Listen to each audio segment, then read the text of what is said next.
யார் முன்னாடி அப்படி ஒரு பாம்பு வந்து நின்னாலும் அலறி அடிச்சுட்டு ஓடுவாங்க. பாம்பை கண்டா படைய நடுங்கும்னு ஒரு பழமொழியே இருக்கு. ஆனா அந்த குழந்தை என்ன செய்யும் தெரியுமா? தன்னோட அம்மாவை பார்த்து சிரிச்ச அதே சிரிப்போட கொஞ்சம் கூட அலட்டிக்காம அந்த பாம்பையும் சிரிச்சுக்கிட்டே தன்னோட கையில பிடிச்சி விளையாட ஆரம்பிச்சு. அப்ப அந்த குழந்தைக்கு பாம்பை கண்டா பயம் இல்லையான்னு ஒரு கேள்வியும் வரும். பாச உணர்வே என்னன்னு சொல்ல தெரியாது அந்த குழந்தைக்கு பயம்னா மட்டும் எப்படிங்க சொல்ல தெரியும்? இங்க அந்த பாம்பு தான் அரசியல்.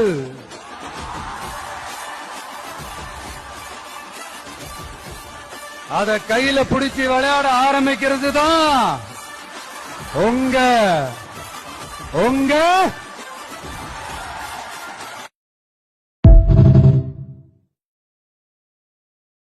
யார் முன்னாடி அப்படி ஒரு பாம்பு வந்து நின்னாலும் அலறி அடிச்சுட்டு ஓடுவாங்க. பாம்பை கண்டா படைய நடுங்கும்னு ஒரு பழமொழியே இருக்கு. ஆனா அந்த குழந்தை என்ன செய்யும் தெரியுமா?